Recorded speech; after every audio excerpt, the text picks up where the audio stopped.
and it is approximately. I call this meeting to order. Roll call. Esteban Rangel, Present. Ernestina Tita Vela, absent. Absent. Jackie Leven Ramos, present. Cindy Liendo, Present. Erica Benavides Garcia, Mercurio Martinez Jr., Adriana Alexander, Lizzie Newsom, absent. Karina Elizondo, absent. You have a quorum, sir. Thank you. Please rise for a prayer and the Pledge of Allegiance. Judge, please, for the Pledge of Allegiance after the prayer. Okay. Sir, let me do it. Right? Okay. Heavenly Father, we gather today seeking your guidance and wisdom as we begin this board meeting. Grant us clarity of mind, open hearts, and a spirit of collaboration. Help us to listen attentively to one another, value diverse perspectives, and make decisions that reflect your will and serve the best interest of all of our community. May your grace be with us, guiding our discussions and actions. We ask this in your name. Amen. Amen. Pledge allegiance to the flag of the United States of America and to the republic for which it stands, one nation, under God, indivisible, with liberty and justice for all. Thank you, Ms. Ramos and Judge Martinez. Item number 3, public testimony? None. Thank you. Item number 4, Texas Association of School Boards pay maintenance recommendations. Mr. Vela, Ms. Cardenas, and Ms. Kolecki. I'm sorry, ma'am. Yeah. Thank you. Go ahead. Good afternoon, Board. Veronica Cardenas, Executive Director of Human Resources. And we have been working on our annual The presentations, I'm sorry, board members, presentations are with you in your desk. Let's go ahead and allow the presentations to carry. If we could just go ahead and jot down questions and we could go ahead and ask them at the end, please. Thank you. Go ahead, ma'am. I'm sorry. Absolutely. Thank you. And so we have been working on our annual compensation pay plan as we do every year, and we work in collaboration with TASB. And we have a report that is going to be delivered by Ms. Erin Kolecki. I wanted to make sure I got her last name correct. And so she will go ahead and do the presentation.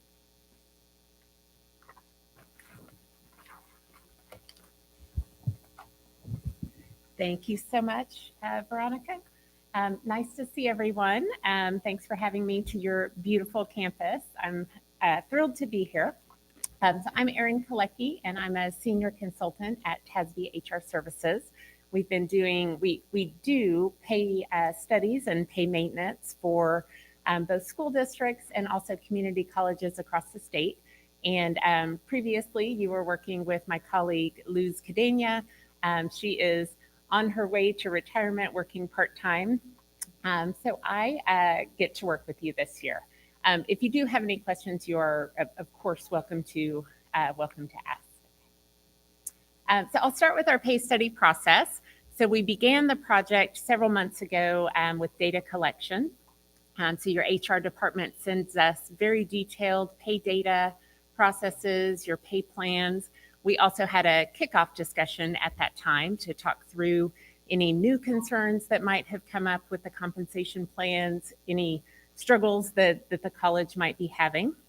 And then from there, we conducted a market pay review. So that involves comparing your jobs in Laredo College to jobs in other colleges, as well as industry jobs that are similar in this area. So we matched common jobs from here to similar jobs in other colleges and outside of school. If you may, ma'am, I'm sorry. Yes. Just recognizing Ms. Ernestina Tita Velas present. Thank you. Very good. So then from there, we built models for improvement. We do this for you every year. Pay structures are living, breathing. They need to move with the market. So that involved aligning your pay structures with the market, or realigning rather, and then making recommendations to adjust employee pay as needed. So a quality market-based pay system has several objectives. The first, of course, is to allow you to recruit employees. You can do that through competitive entry rates and also competitive pay for experienced new hires. Your pay system is also designed to help you retain the quality employees that you have here. One way to do that is through a general pay increase. You're advancing pay to market rates, and that does allow you to offer market competitive pay increases to your staff. We also want to pay for job value. So we set the range parameters specifically to prevent underpayment of jobs and overpayment of jobs. We want to pay for the value of the job. And then last, of course, is controlling costs, which, of course, you as a board need to always be cognizant of the budget, and your salary plan and any increases given should be driven by the budget. So just real quickly, market pay strategy. We do align your midpoints of your pay grades intentionally with the market values for the jobs within, and then set those range parameters to limit the variance. The goal is to pay employees near the target rate, near the market rate, but there will be times that you want to pay staff above the market rate. That might be someone who's very experienced or has a skill that you particularly need. And then there also, of course, will be times that it makes sense to pay someone below the market rate. That typically would be someone that's either newly hired or maybe they're still gaining proficiency in the job. So you've got that range of pay that's appropriate for the job. And next, we're going to dive into your project specifically. So we'll start with the market colleges that we use for your project.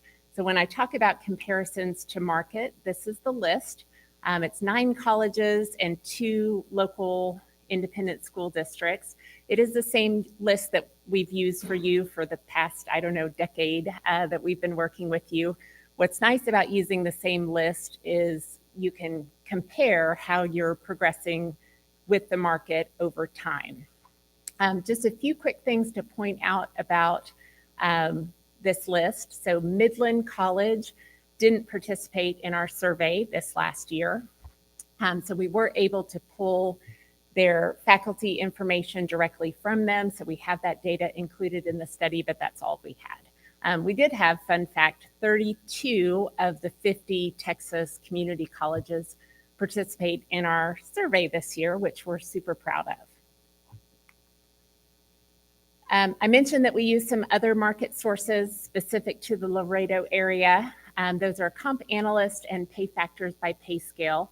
Both of these are paid surveys that we access at TASB on behalf of our clients to pull in that industry data to ensure your jobs are competitive outside of higher education. Okay, so this is a graphical representation of how your master's degree faculty pay compares to the market median. So in this graph, you are the orange line and the market median is the blue line. So what you can kind of visually see here is that you are close to, but just a bit below the market at each of these surveyed years. We survey for faculty salaries in 0, 5, 10, 15, and 20-year increments. And then we also survey based on the degree held by the faculty member.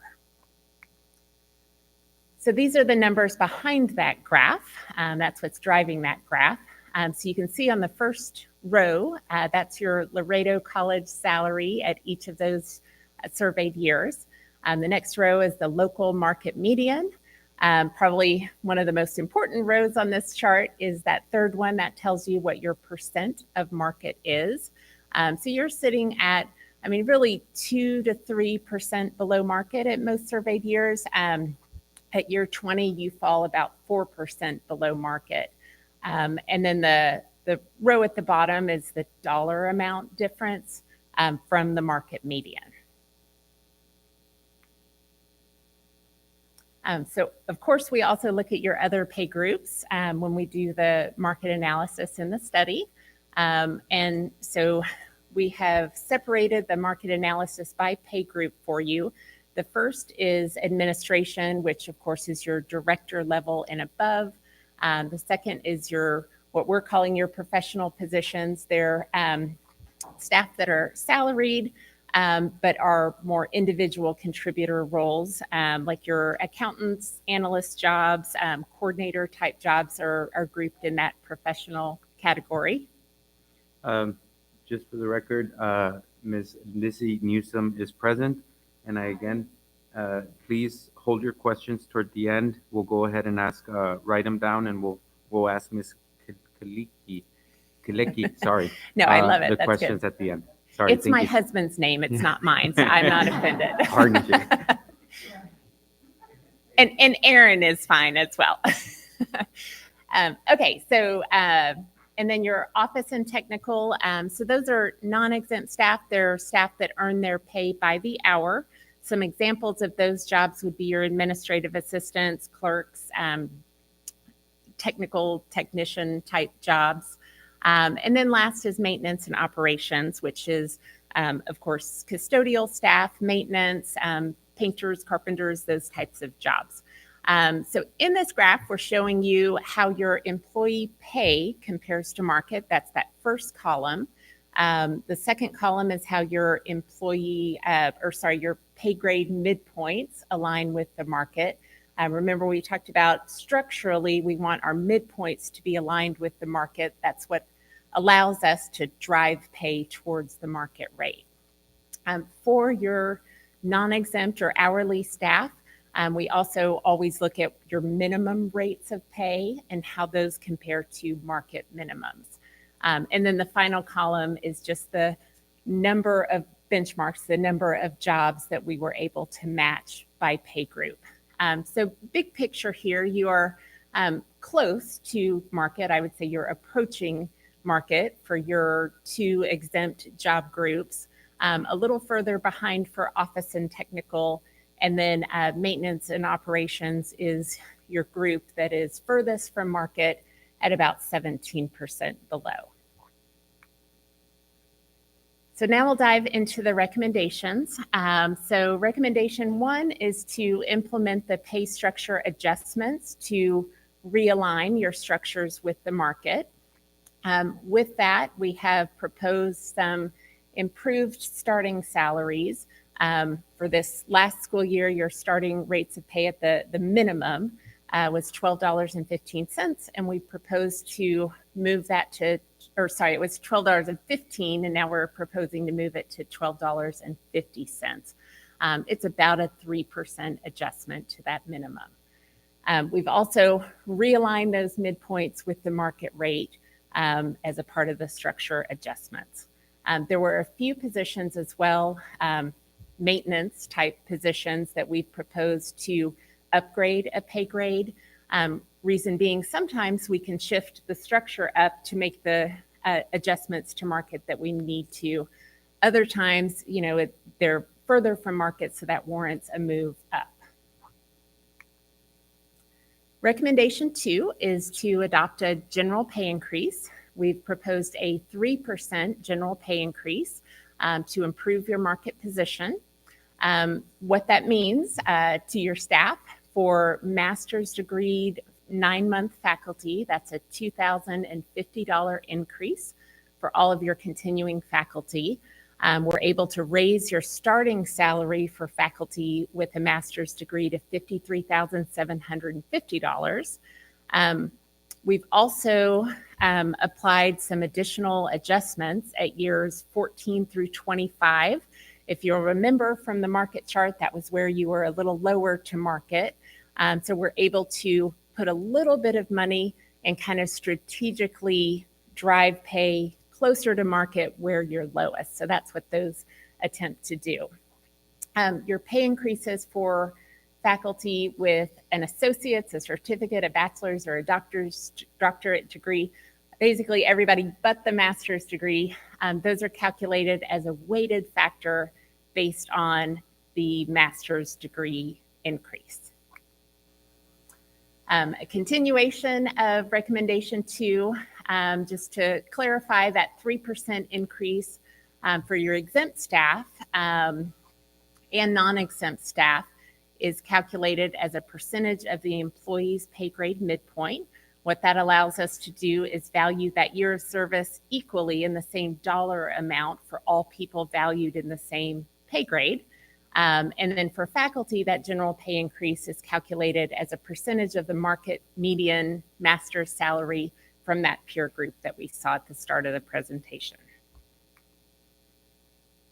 And recommendation 3 is to provide adjustments to address market differences and maintain equity. So I'll go through each of these. You probably heard these before, but anytime we move structures after the general pay increase, if we have any employees who are still under the pay grade minimum, we want to fix that. We want to adjust for that. So what our models do is apply an additional adjustment to raise pay to 1% above that market or above that pay grade minimum. And that way, if you're hiring someone in next year at the minimum, that current staff is earning more. We've also applied strategic adjustments. That's an additional 1% of midpoint increase for your exempt staff. If after the pay increase and any other adjustments, they're still 90% of the new midpoint. What these strategic adjustments do is allow you, again, to spend a little bit of money driving pay that's lowest to the market towards the market rate. And then last is the placement scale adjustment. So these are for all of your staff that earn their pay by the hour, your non-exempt staff. What these do is they divide the minimum to the midpoint by 20 years of experience, and we're spreading pay within the new ranges based on experience. This helps with market comparisons and then also make sure that we maintain equity for your staff. So what does that all mean cost-wise? So this is the 3% model, and I've broken this down really just by your 3 main pay groups. So we've got your faculty first, and then your exempt staff, which are your staff that earn a salary, and your non-exempt or hourly staff is the third group. So you can see in that first column what the general pay increase costs by pay group. The adjustments, which we just talked about, are in the next column. And I do want to draw your attention to the adjustments for your non-exempt or your hourly staff. Remember, those were the staff that were paid lowest to market. So we're applying the general pay increase that's the same across the board, but the adjustments for that group is almost as much as the general pay increase. What that means is we're driving pay, we're spending more where you're lowest to market to make those improvements. Then we've got the estimated total increase by job group, and the grand total for this one is almost $1.5 million. It is a 4.4% budget impact because we've got a little over 3% in general pay increases and 1.2% in those adjustments. And that is all I have, but I am happy to take your questions. Thank you, Ms. Kalecki. I'm going to go ahead and have the staff. I'll allow Judge to start off. Judge, go ahead. I do have a comment or an observation or a question, whatever. I know that in your study here, you state yourself on the fact that you had three. Keeping in mind that in the vocational program, we actually have faculty that do not have degrees, however, they do have considerable experience within the field in which they are teaching. How were you able to come up with perhaps something comparable in lieu of a bachelor's or a master's degree? Sure, that is an excellent question. I'm glad you asked it. So when we do the market analysis, obviously we don't know the experience of the people that the colleges around you are reporting to us. So there's no way that we can really narrow down how that compares experience-wise. However, we do conduct a market analysis for all level of faculty.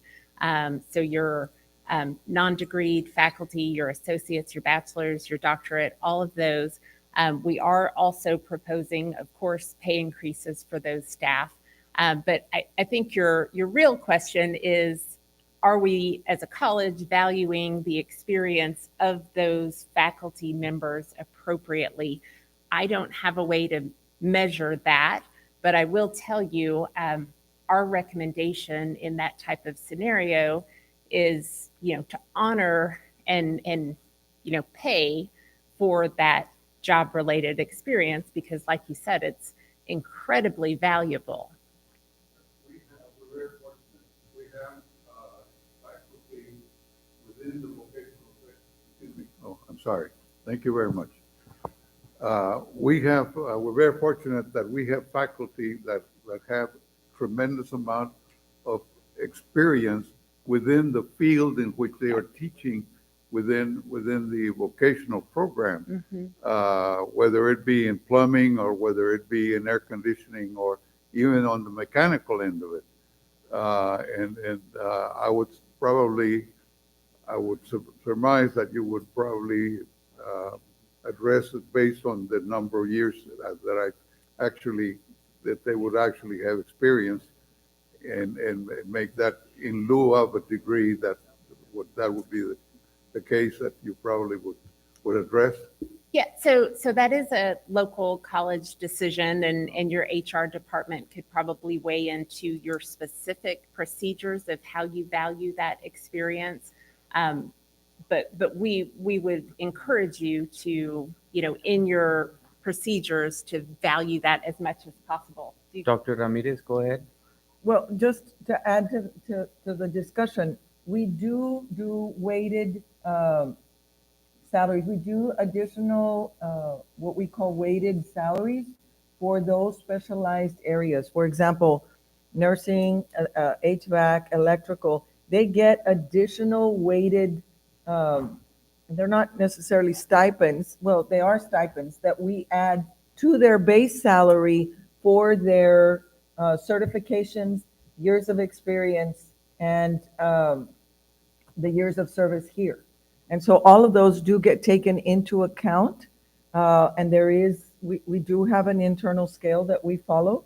But for many of our specialized training areas, in technology, in data analytics, in all of our workforce areas, all of those, because if these employees were working out in the field, they would probably be making more than teaching here. And so That's we right. take that into Very account. true. Yes, sir. Thank you, Thank Judge. you. Ms. Ramos, go ahead. So I go back to the slide that says faculty master's degree market salaries. When we talk about an alignment, how many are affected within that particular area?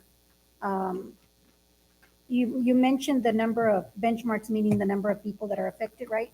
On the other pay groups, on the master's degrees, and I think the question works together with what Judge Martinez was saying. Where do the individuals that are under the weighted salaries that Dr. Ramirez explained, these are master's degree sort of academics, maybe, if we can say that. So how many would be affected? Maybe Ms. Cardenas can weigh in on this, as far as the group that's. Are you asking about faculty? I'm sorry. Faculty with a master's degree. Gotcha. So Yeah. how are you? So everyone is getting a general pay increase. That applies to every single faculty member. Are you asking how many are getting the additional adjustments? I do. Based on what you indicated here, since some of the areas on the years of experience, they have a difference of the alignment. Mhm. So what I wanted to know is how many are affected, like, for example, in the 0 years, 5 years, 10 years, 15 years, 20 years? Because we're focusing on the 10 to 15, where you're kind of sort of making them more aligned to the market value. So are we talking about 100 people? We're talking about 50 people? It is 47% of your faculty 40. receives an additional adjustment with our model. So that would be 47% of your total faculty receives that adjustment. Total faculty, Ms. Cardenas? Yep, go for it. So we have about 180 total faculty, so 47% of that. Like about 90 people? About half of them. Okay, okay. Yeah, Pretty much. that's an easier number. Yeah, So- great question. Okay, then I have another one. Great. In looking at the maintenance and operations, with the recommendations that you're making, the maintenance operations would go up, how much of a, close to the market value would they be, would it close the gap? So, not all the way, no. And gosh, that's a really good question. I can look it up for you and get it back to you. I will tell you 78% of your non-exempt staff, so that also includes office and technical, end up receiving some type of additional adjustment through this model. So the bulk of them are getting an additional adjustment. And the average total increase, so it's a 3% general pay increase, but the average total increase is 6.4% for that group. For that grade? But that is a very good question. And my last question. Mr. Vela? Oh, If sorry. if I may, board members, regarding the maintenance and operations positions, we did do a mid-year review this fiscal year, and we've addressed some of those positions this year with savings that we had in the budget. So with the adjustments that are being recommended and the adjustments that were made this year, we might be able to bring some of those folks closer to that midpoint or to market, I'm sorry. So this year we did reclassify or adjusted 7 positions in the operations and maintenance department. So we are reviewing that. We had noticed that this was coming up actually from the previous review, that our operations folks were not close to market. So this year, because we had identified vacancies that were not going to be hired, we decided to move the funding over to make some adjustments for those positions. So are you aware of that data that has been, is that data that you received prior to your presentation? That's a great question. I don't know. Was the data so- Was that relayed back included? to Ms. Galecki for this presentation? So the review calls for actually Okay. sending it over to TASB for comparison So purposes. part of this information that you're giving us, we have to make sure that we understand that there's some mid-year reviews that have already taken place. So I would like to, when we finish with the presentation, go back and review that with you so that we can make sure that we are closer to the market value Sure. on those positions. Yeah, and Ms. Cardenas just shared with me that, so there was a spreadsheet shared with me at the beginning of the project that I was aware of. As long as the data that's sent to us has the correct salaries, which I believe it does, then what we're building on top of that isn't contrasting with anything you've already done. But I would be happy to provide you that information of About the- and I'll say, that maintenance and operations group being 17% below market, we know that it probably is something that you have to tackle over time as budget allows. It's a very common practice. This is a significant improvement that you can kind of visualize in that cost model. And so it's It helps. probably not, just tackling overtime. It's a big step in the right direction without just absolutely killing your budget. Yeah. Yeah. And my last item is not a question, but a comment. Okay. So going back to the market districts, so we've worked with TASB for many years, and Ms. Cadena would come in to make her presentation. And I think one of the things that we were always concerned about, or at least I was the disparity, or not the disparity, but the difference in the different colleges, especially like when it comes to number of FTEs and the number of students. So when we look at the market value, let's say of the city plus the college, there's no comparison for us to compete with Alamo colleges. Sure. There's no comparison for us to compete with Austin Community College. So I know you're probably going to be one of our coworkers, or as far as like colleagues that is going to be working with us in the future. I would like to see more colleges being considered.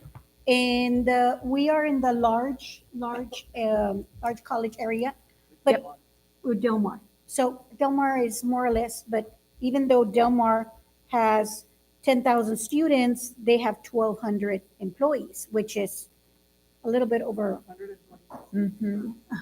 So it's a little bit of a difference, right? Sure. But others that might be within the same number of students plus the number of employees.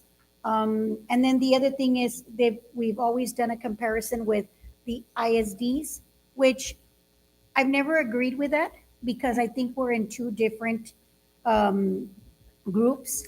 I This agree. is a Yep. community college or a college itself. And so looking at that for future references, I think we need to also know the market value is much different here than it is in San Antonio or Austin. So Absolutely. I do appreciate all of the work that you've done for this particular presentation.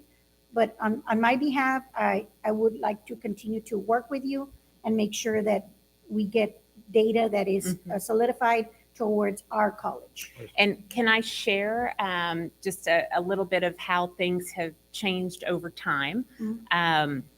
So when Luz, my colleague, first started working with you, gosh, almost a decade ago, we, TASB HR Services, didn't have robust participation in our college survey.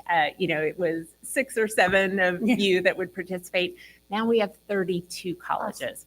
So Luz at the time was having to pull in data from ISDs and having to pull in our supplemental data from industry, whereas I'm pretty lucky because I got to come in and suddenly had so much more data at my fingertips. Now I wanted to honor the markets that you currently have, but we did make one change this year for your director level and above. We compared you to large colleges only. So we took the 32 that participated, took the biggest ones, and that's what those market comparisons are, because those jobs are probably more similar to one another. Yes. So that was a positive move we were able to do. Another thing that we did in particular with your maintenance and operations market, because we know that a carpenter in Laredo, Texas is probably different than a carpenter market pay wise in San Antonio or DFW. I did look at what was this group, what was the market median, what did that look like? But then what did your local industry market data look like? Compared the two, and y'all, they were pretty close. And so that gave me a lot of peace of mind knowing that this is probably the right market data. So there was a little bit of strategic thinking about that because I had the benefit of more data than my predecessor had. But that's a very good observation. And with the ISDs, typically we're really just looking for jobs that do translate, like a custodian or an HVAC tech. That would translate. But obviously, your VP of institutional advancement is not going to have a match at a local ISD. So we are careful and cognizant about that. But I very much appreciate you pointing that out because that helps us to be better in the future. Thank you so much. Of course. I have a couple of questions, but I'm going to allow my colleagues to continue asking. But the only question being that one of them that you currently have on that slide, why aren't we being compared to universities that are similar to us? Just to know, why wouldn't we? Are you talking about four-year universities? Yeah. It's simply mean, because we don't have their data. Oh, you don't have their data. That's just simple. And we did try, I think, to pull at least faculty market data from some of those. Gosh, we could not get it. Pulling They teeth. would not. And I think they, some of them did try to send us, but it just works very differently. And we weren't able to nail that down to apples to apples. Good question, though. Any other questions from any board member? No? Okay, so I have a couple of questions, and this is just maybe for you or maybe Dr. Ramirez, can you tell us, she made a comment on some positions that we might have to pay over, and I guess it's more informational for the board to know. Positions that we have to pay over the market value because it's hard to grab those type of employees, and which ones are the ones that we should, I guess, not pay the market value, but pay a little bit lower than what the market value should be, which was what she mentioned. Can I clarify that? Sure, go ahead. That statement. So you're mostly on the nose with it, but really what I was talking about is your structures. So we set your range of pay for your jobs. We have a minimum, a midpoint, and then a maximum rate of pay. The midpoint is the market rate. The goal is not to pay every single employee at that market rate, because then why bother having a structure?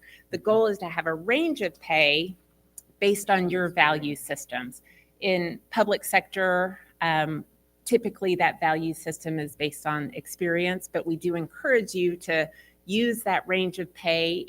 And this is more, in your HR department, if you have a really hard to fill position, you might need to pay a little more than you normally would, and that's okay. The range gives you that flexibility. But yeah, does that help at all? That kind of answers some of it. But what other positions do we have that we pay over the market value, Dr. Ramirez? Nursing, I know that.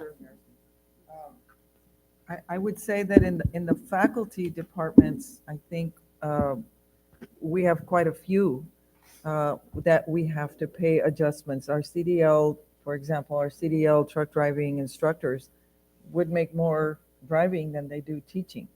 And so even our technology, for sure, construction, and law enforcement, some of them also would make more if they were working out on the field. I don't know, on the faculty side, I don't know if I've left anybody out. I mean, really, all of our specialized training areas, we have to pay market value, and so we do those adjustments based on what we know the market is paying at different entities. I don't know if Dr. Tejerina wants to weigh in. Marisela Rodriguez Tijerina, Provost Vice President of Academic Affairs. Dr. Ramirez is correct.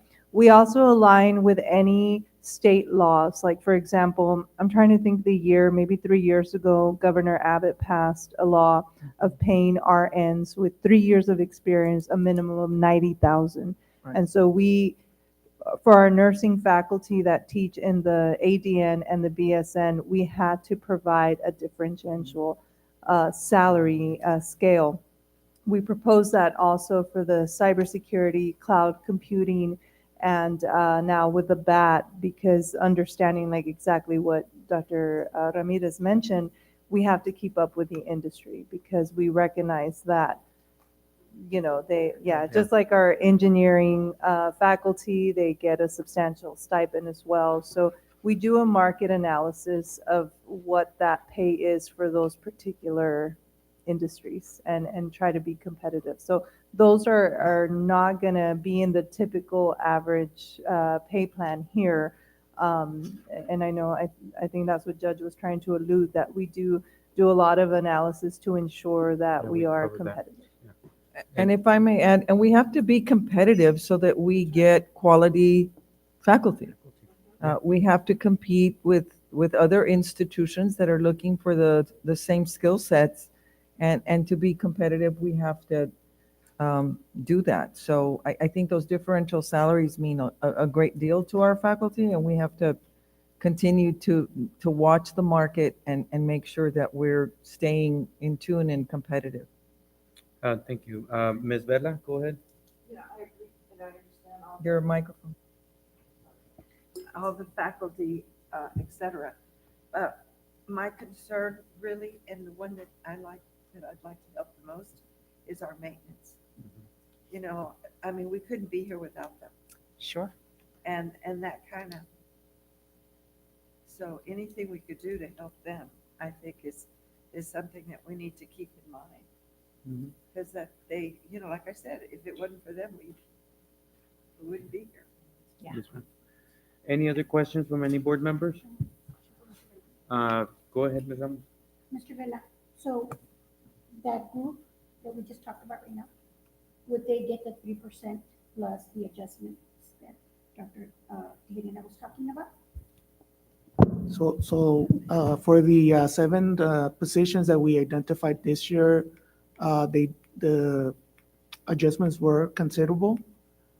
So it's not only trying to, I guess, make the adjustment for last year, but we kind of already forward that adjustment for this year. So we'll review the data, but if you add the 3% into some of those adjustments, we probably now are going to be in the other side where they're getting over closer to the max rather than the midpoint. But when we talk about the subgroup that was mentioned right now, CDL instructors, Oh, workforce yes. positions, nurses. I'm sorry. Are I they thought part of the 3% that Yes, we ma'am. would Yes. cover I them? thought So they would get their adjustment for the base salary, but still keep the adjustment to the salary for them to be retained? Yes, ma'am. Okay. Yes, you have to because the market keeps changing. So if we don't do that for them, then we're going to fall further behind.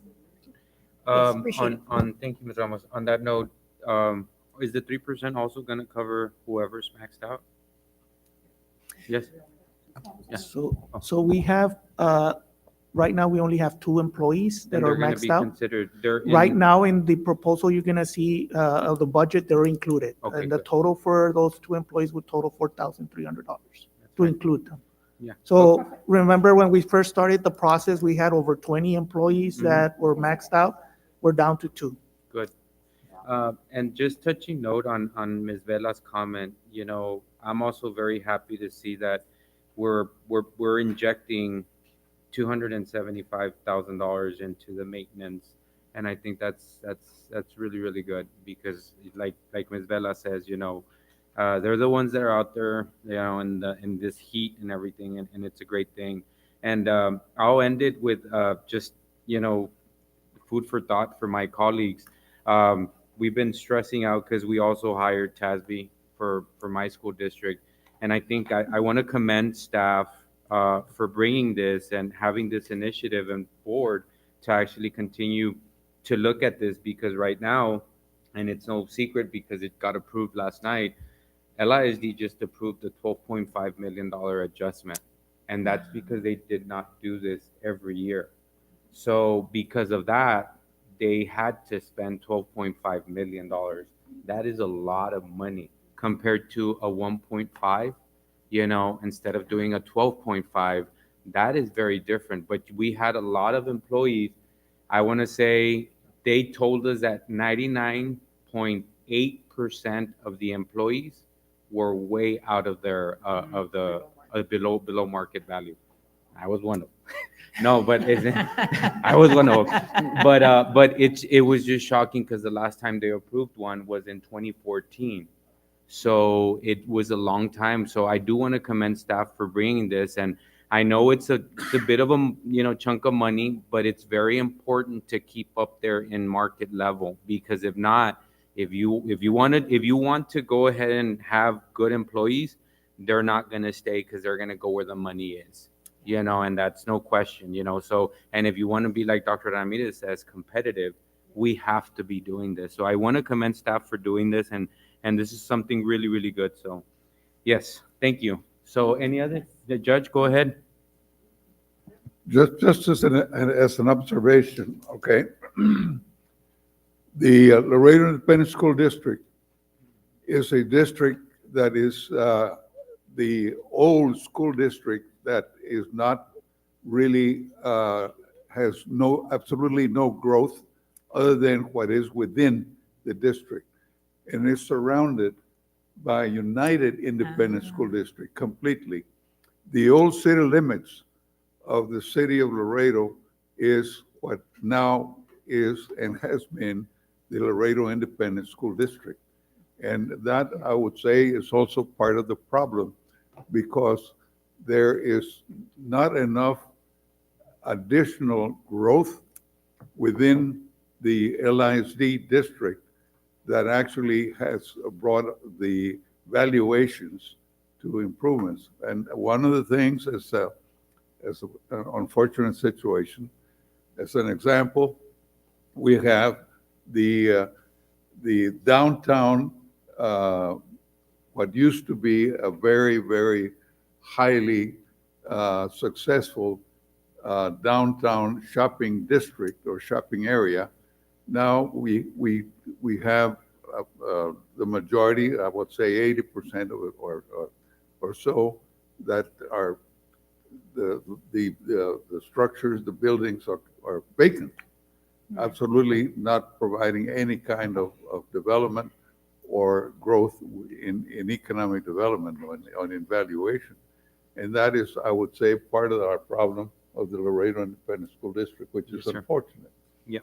And if I may provide you with a little bit of history, all of this came about during the period of time when the old school board of LISD was controlled by what was then identified the independent political party, the old party as that they would, it was, the board consisted of highly conservative individuals, of whom all of them, I would say with one exception, all of them were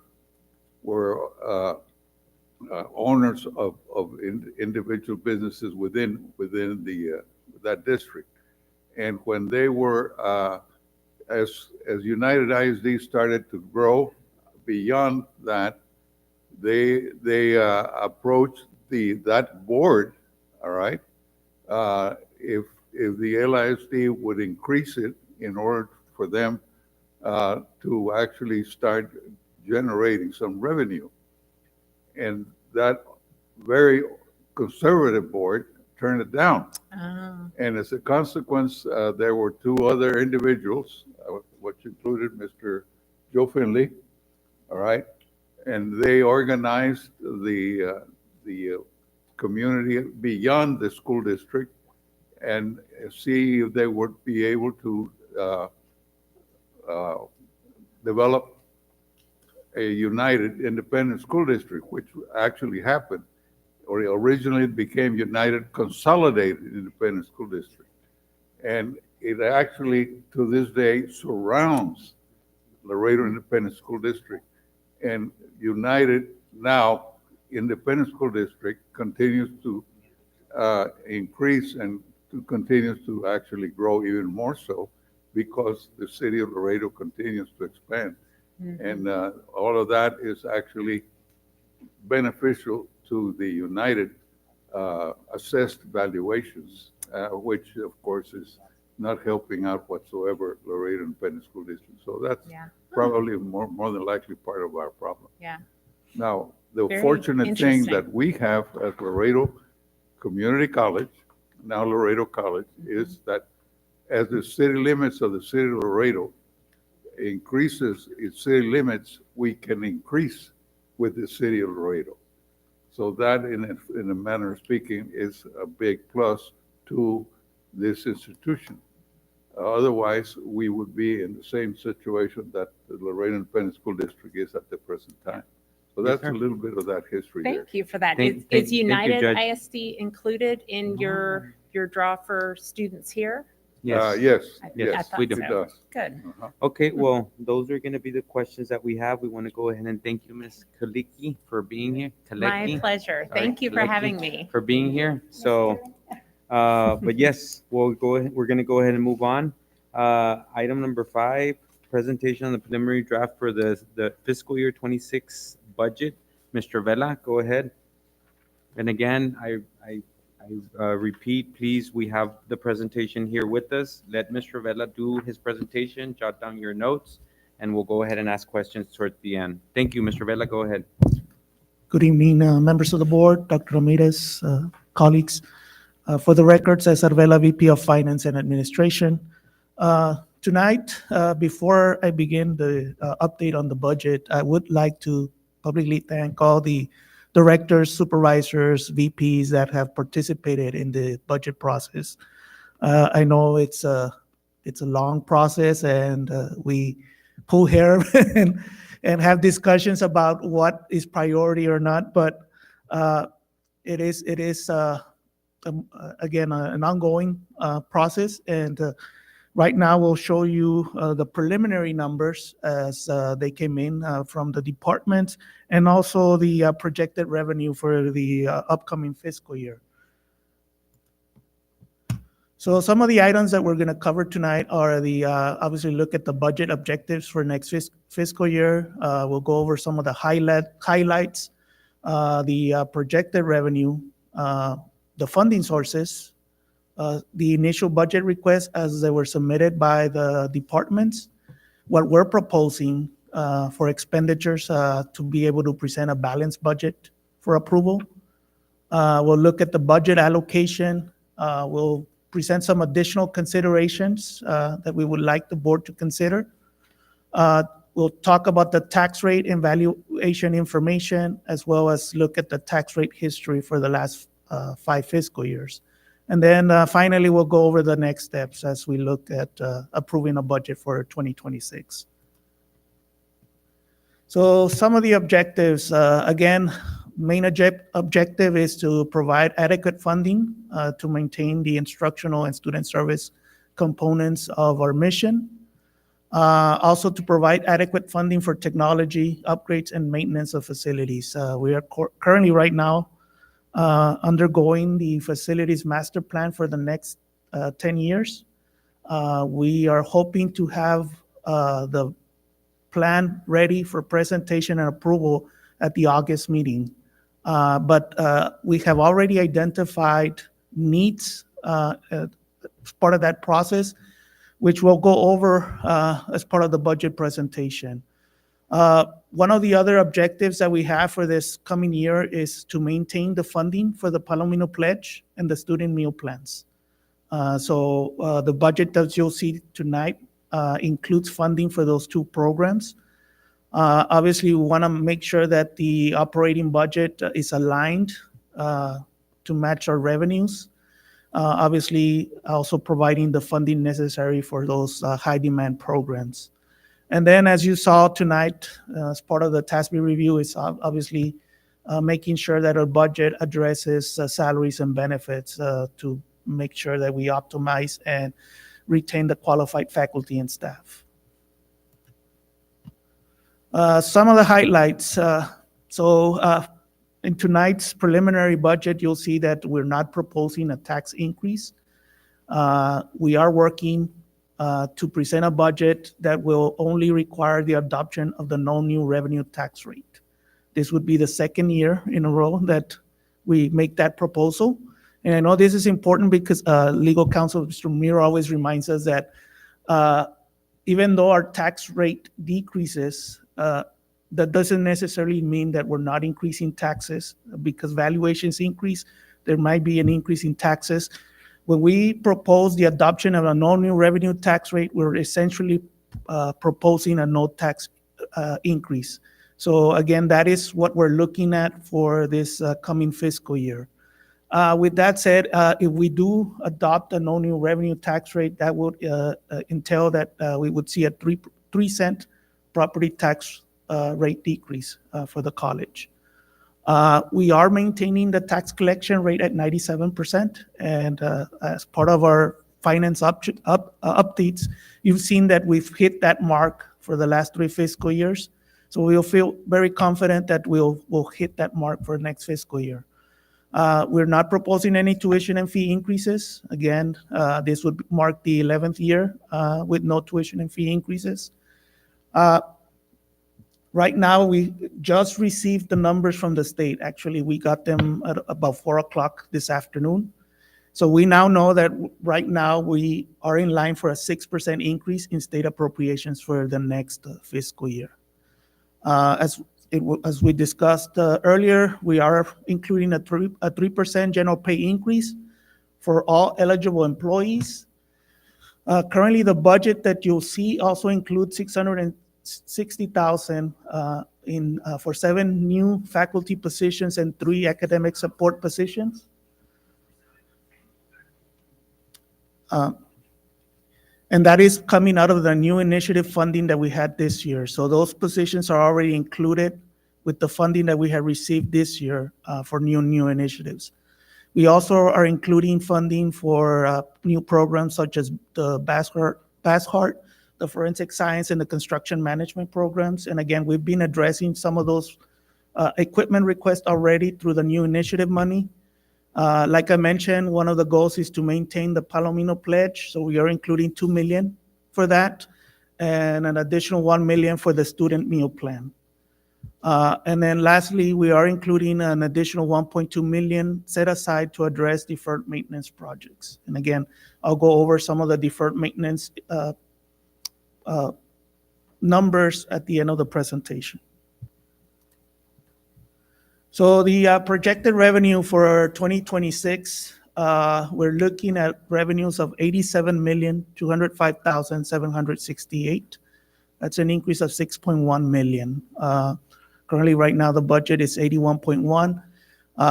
Like I mentioned, we just received the numbers from the state. We're having a 6% increase, which equals to 1.3 million. For tuition and fees, we are maintaining the tuition and fee rates. Enrollment, we're projecting that it'll stay for that group of students about the same. We do show that decrease of 1.1 million, and that is the money that we are proposing to move to the deferred maintenance to cover deferred maintenance items. And this would be coming out of the general use fee, which is the fee that is paid to address the facility components. Fast funding, again, we'll maintain the 2.4 million.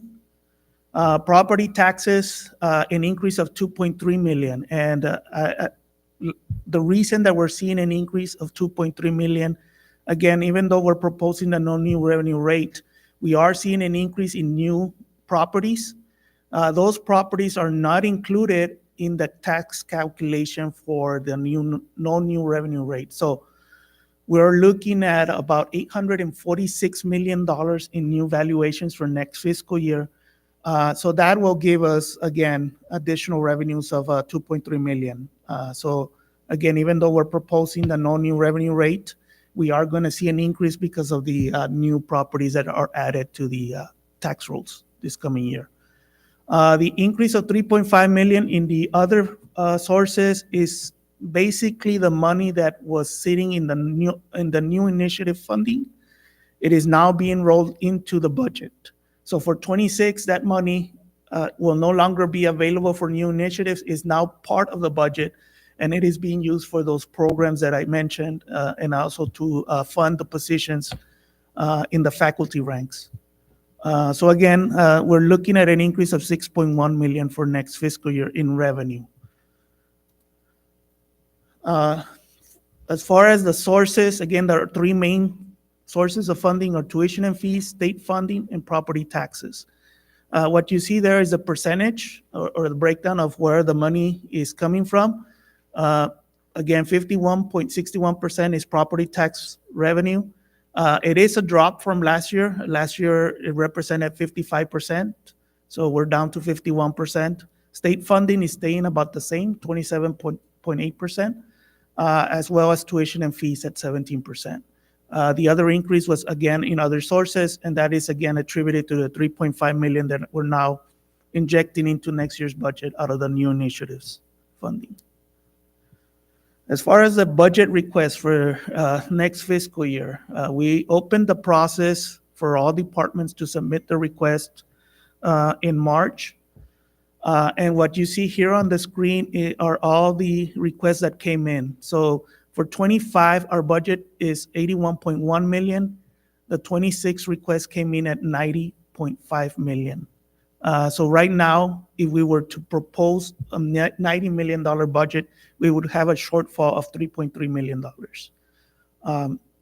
Again, the increases that we're seeing, again, is in the salary line items, and those are based on the $1.4 million increase for the general pay increase and the adjustments. We are including some requests that came in from departments for new positions.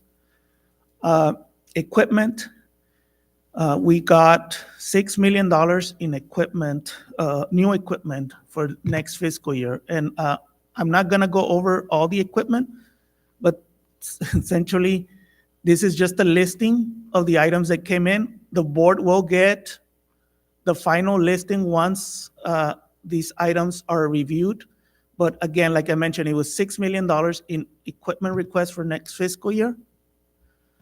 The other item that we saw an increase was in software requests, and those are listed under supplies. So there's an increase of 756,500. It's mainly attributed to an increase in requests for instructional supplies as well as software. Student expenses, and this is where we include the 2 million for the Palomino Pledge and the 1 million for the Palomino Meal Plan. That's staying the same for next fiscal year. There was a slight increase of 43,500. For the allowances, these are set asides that we keep for contingencies, 75,000 for contingencies, the 300,000 for the uncollectible accounts, and then there is a 50,000 for employee events. Professional development request came in for an increase of 429,000 and an increase of 1.5 million for contracted services. Again, the change from the current fiscal year to next fiscal year totals 9.4 million. Again, if we were to present a budget of 90 million, we would have a shortfall of 3.3 million right now. So here are the proposed expenditures. So as we try to look at balancing the budget, we are proposing for salaries to reduce it by 411,435. That represents the amount of new position and reclassification requests that came in from the different departments. The proposal here is to look at vacancies and eliminate vacancies to be able to accommodate for these requests. So then, therefore, all those requests that came in for new positions would be eliminated and would have to go through an evaluation process of trying to find vacancies to fill those requests. The equipment, we are proposing to reduce equipment by 1.7 million, almost 1.7 million. We have done a preliminary review, and we are working a strategy. For example, we do have a request for upgrading audiovisual technology. So instead of focusing on both campuses at the same time, we're going to focus on the South Campus or the main campus, and then next year we'll focus on the main campus. So to bring that number down. So we're looking at reducing that number by 1.6, almost $1.7 million. Supplies, a reduction of 60,000 for software that has been identified that can be bought by the institution rather than by individual departments.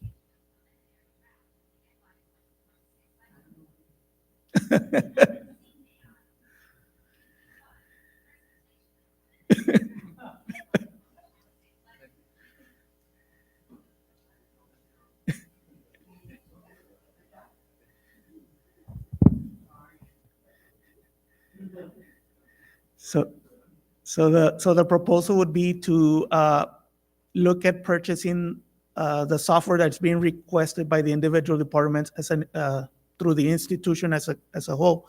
That way we can maximize the number of licenses that we can get.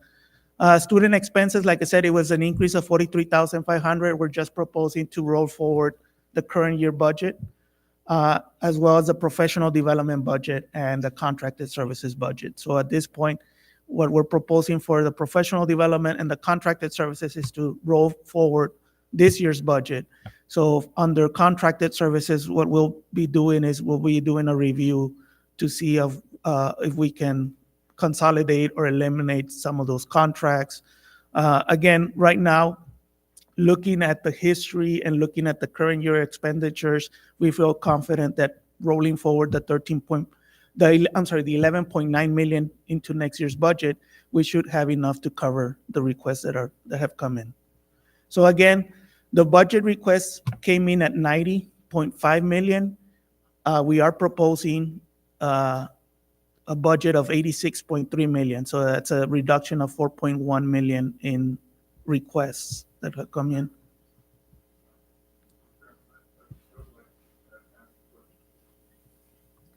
Can we hold off towards the end, Judge, para que termine, por favor? If you want, just jot it down, Judge, and let him go ahead and finish, so we could go ahead and, thank you. And when we look at the allocation of expenditures, again, not a major change from the current year budget. As we know, salaries and benefits make about 51% of our budget, followed by contracted services, which make up 15% of our budget, and equipment 11.4%. We have, again, student expenses of 4.4, and like I mentioned, that includes the Palomino pledge and the meal plan. Software and supplies, 5.6%, professional development, 1.8% of our budget. And then a very small percentage is our other expenditures. Again, not a major change from our current year's allocation. So additional considerations.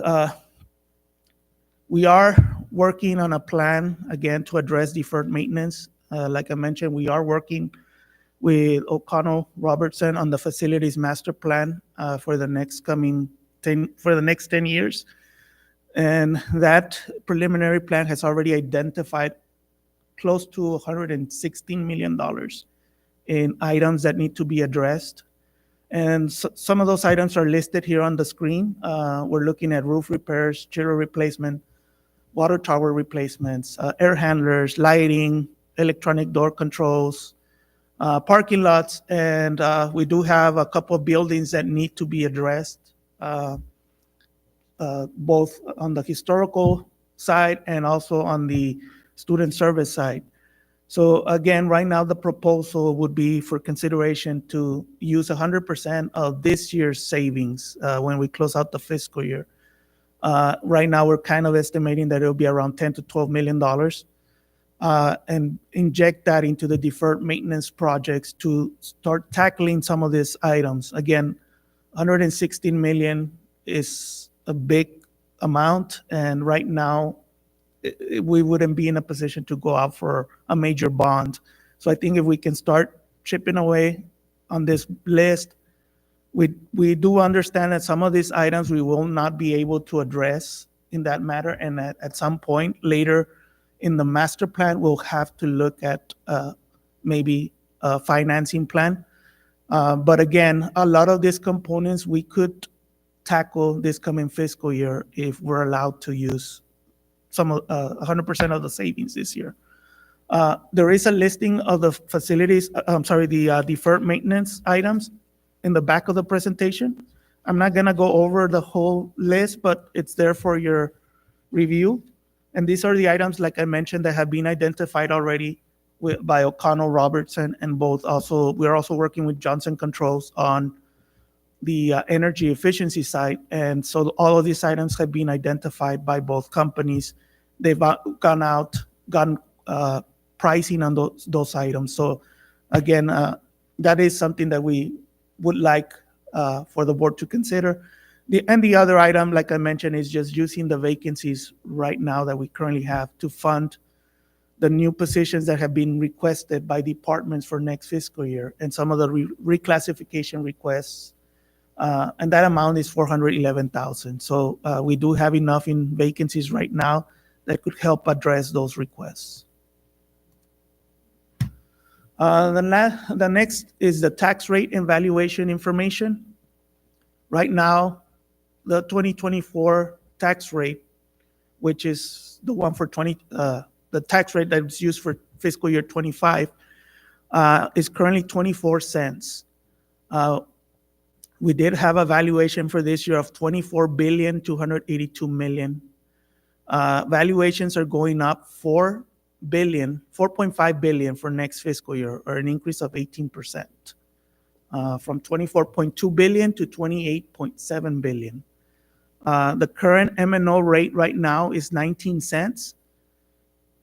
Based on the numbers that we've received, we are calculating that the tax rate will be 17 cents, or a drop of 2 cents for the M&O site, which is a drop or a decrease of 13.62%. For the debt rate, the current rate is 4 cents. We would be looking at a 3 cent rate, a little bit less than then a penny reduction, or also a 13.90% decrease. So overall, the tax rate that we're currently looking at proposing would be 20 cents, which is a 3-cent decrease from the current rate of 24 cents. Again, a 13.67% decrease in the tax rate. And again, this would be the no new revenue rate.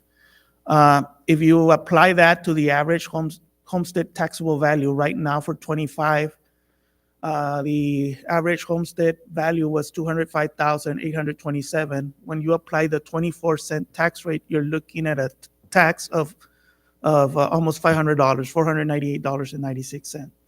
Right now, the projected average homestead taxable value for 26 is 222,566.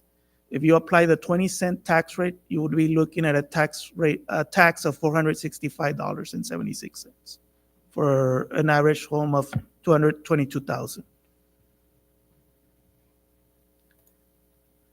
And then this is just the history of the tax rate. In the last 5 years, Laredo College has reduced its tax rate from 32 cents to 21 cents, which is the proposed tax rate for 26.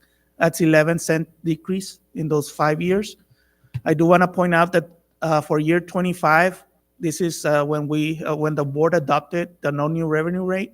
And again, for 26, that is the proposal to adopt the no new revenue rate of 21 cents. And again, this is preliminary information. Obviously, they're still working on finalizing the numbers. We should have that information ready by the end of July. And the last slide that I have is just on the next steps. And this is what I like to call the simplified version. If we are going to adopt the no new revenue rate, it requires less public hearings, so less meetings. So right now we're in the process again of finalizing the budget request review, and we anticipate that we'll have all that finished by the end of July. The certification of the tax rolls will be presented at the July meeting, and that is information that Ms. Barrera will be coming to present, as well as the certification of the collection rate and the calculation of the no new revenue rate and the voter approval tax rate. At that meeting, the board will vote on the proposed tax rate. And then to close out the process on right now preliminary or tentatively, we have August 21st for the meeting to adopt the tax rate and the budget for next fiscal year. So again, we won't be required to have the public hearings if we propose the no new revenue rate at this time. And that concludes the update. Any questions? Yeah, All right. couple of questions just before we leave, and then I'm going to go ahead and allow the judge to ask first. Is there a reason why we cannot approve, have the public hearing the August 21st and do everything on July 31st? Is there a reason for that, too, Cesar? So there are some guidelines that we have to follow. So there's some notices and some we have a timeframes that public- we have to follow. Okay. And so that's all dictated by the tax code. Okay, Judge, go ahead, Judge. Thank you. On the proposed expenditures, which of course I certainly support it, and that address the professional development, there's a decrease on that proposed budget for fiscal year 26.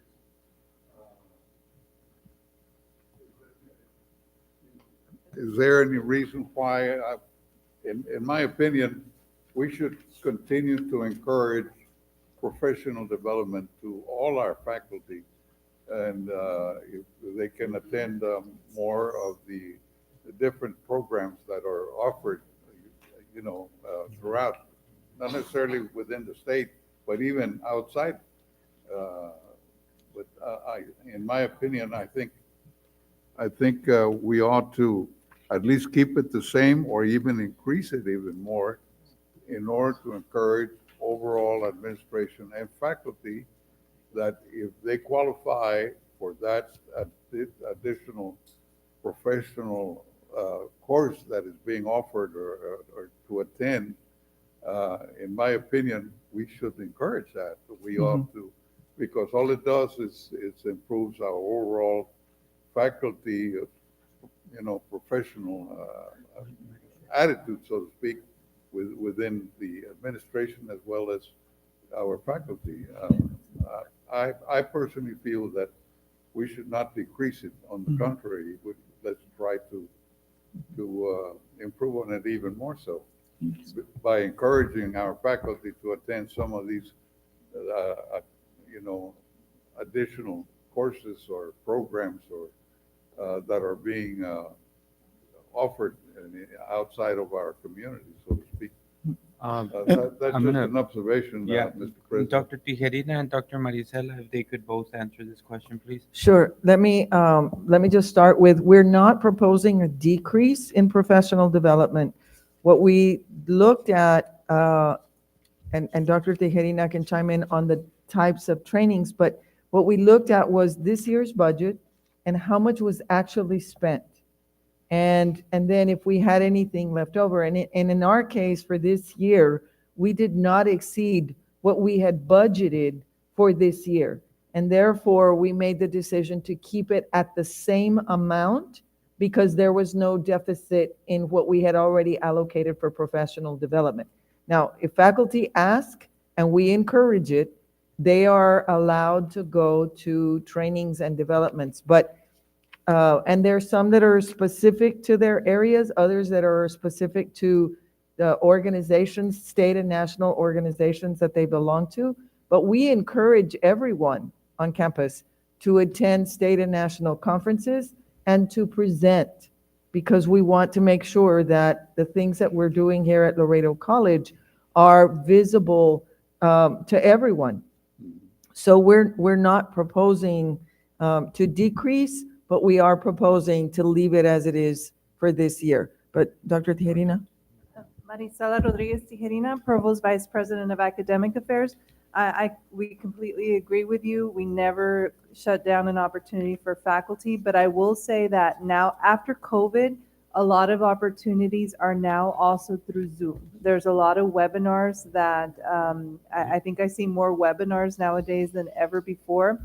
But also we have a Center of Teaching Excellence and Learning where we have, that's the group that is peer-led by faculty, and we select peer faculty that will lead a certain topic. Like this past year we had AI. So that group of faculty go out and get trained and then come back and train the 200 faculty plus the dual adjuncts plus our adjuncts. So we do have now a center, Judge, that is constantly being, they train faculty every month on different topics, and it's all led by faculty.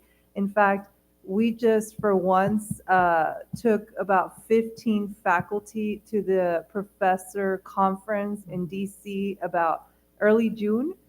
And we started off with maybe 3 faculty that would go, and now it's grown so much because of the involvement and the engagement that we have with our faculty.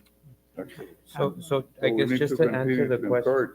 Absolutely. So just to go on Judge's note, so what we're trying to say, Dr. Ramirez, is if need be, staff could just go ahead and contact your office to see if they need additional funding. Absolutely. And Okay. sometimes some departments this year, Didn't for use it. example, they didn't have a state conference this year, but another one did. And so, You you move know, money.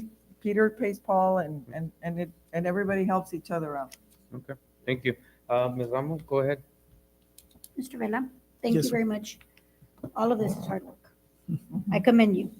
I commend the staff also as well. Yeah, Because it's a- every year we have done, we just say yes or say no, one of the two. It's a group effort, so. Yes, it's a group effort, but most of the effort comes from that side. I do want to ask for 2 things. Yes, ma'am. I would like to see if you could send us all a scale of the fees and the tuition and fees scale.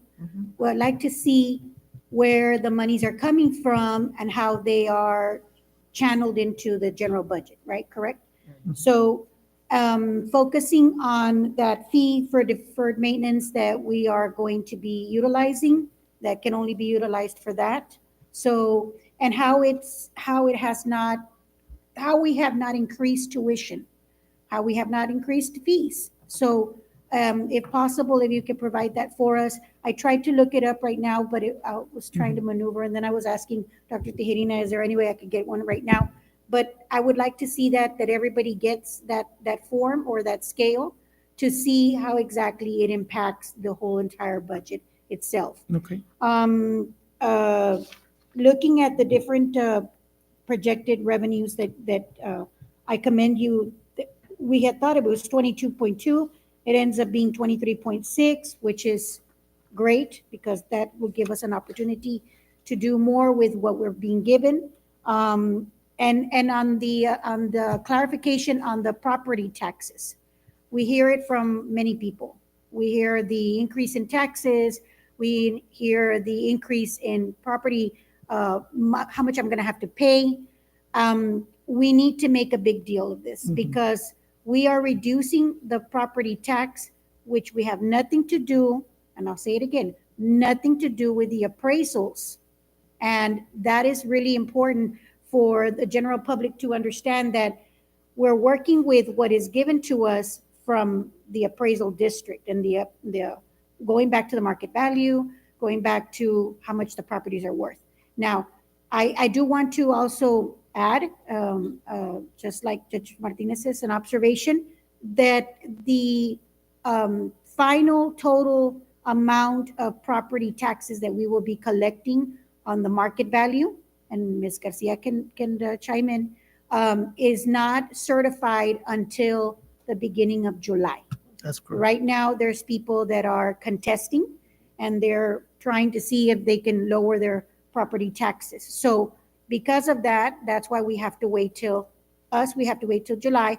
And then you have to follow the education code and follow those rules so that we can adopt the budget in August. So I just want to make that clarification because we are waiting on the appraisal district review board who determines whether those people are going to get less taxes paid on their property or not.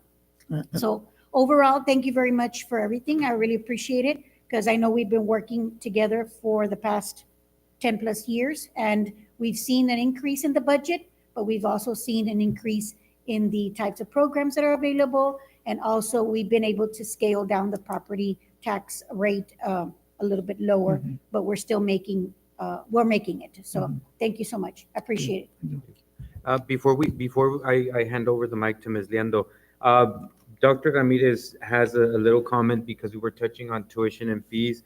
If you could just go ahead and notify the board, Dr. So Ramirez. this year, the governor of Texas solidified a moratorium on tuition and fees for all colleges and universities. So there was no way we could propose it anyway. And so that is in effect, and we don't know, right now it's indefinite. So even if we had wanted to, which we would have not proposed, that couldn't happen.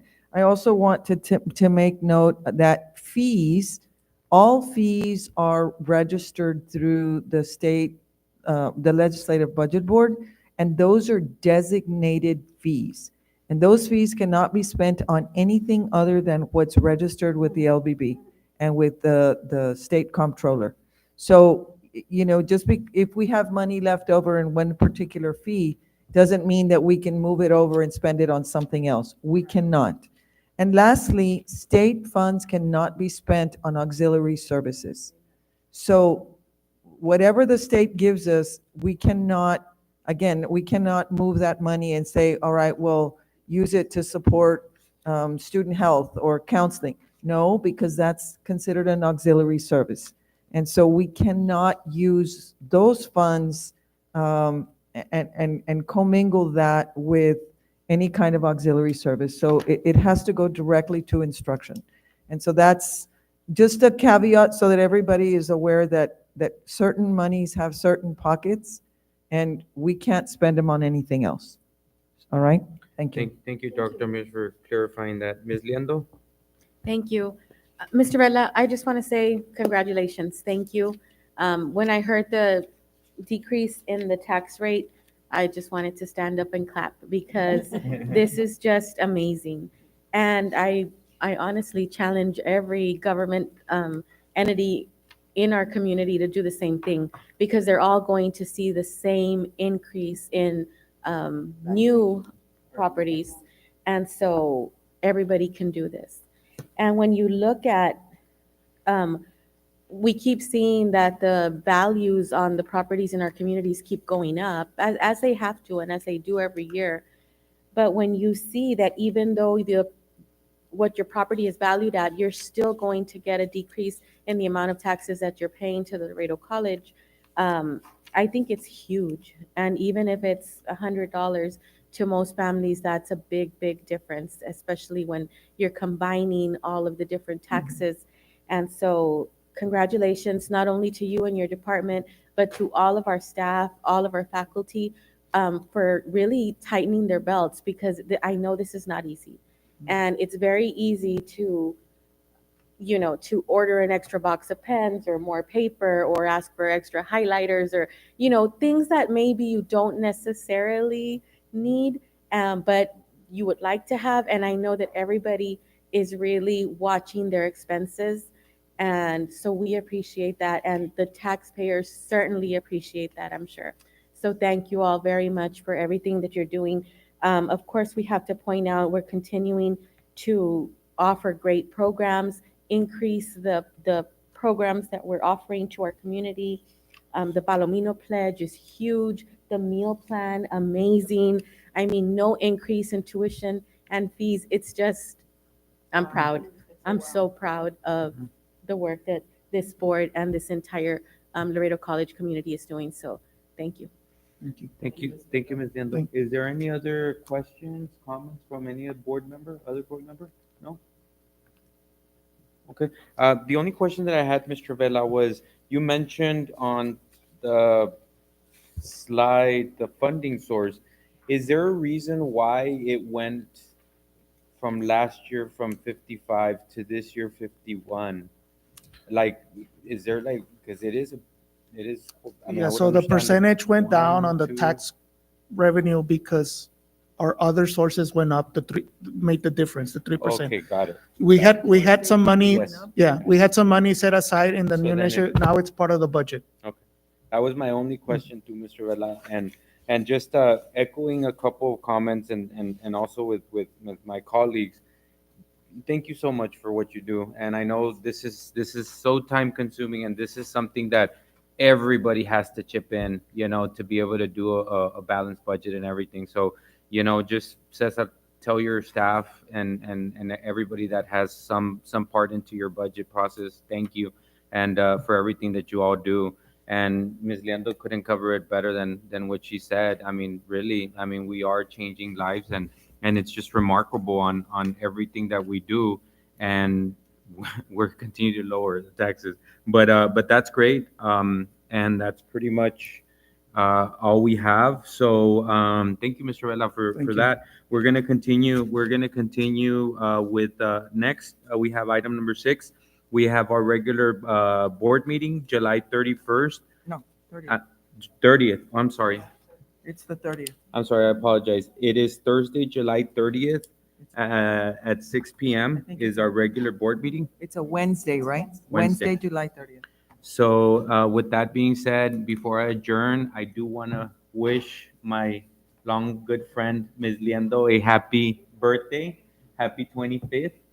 But happy birthday, Ms. Liendo. And is there a motion to adjourn? There's a motion by Ms. Liendo. There's a second by Judge Martinez. All in favor? Aye. Anybody against? No. Motion passes. Thank you, guys. And it is approximately 6:59 p.m. Just so that you know, I started July 1, 2022. Look at this. Okay? Wait. Wait. You wait. You bet you I am. Here, when I started, this was our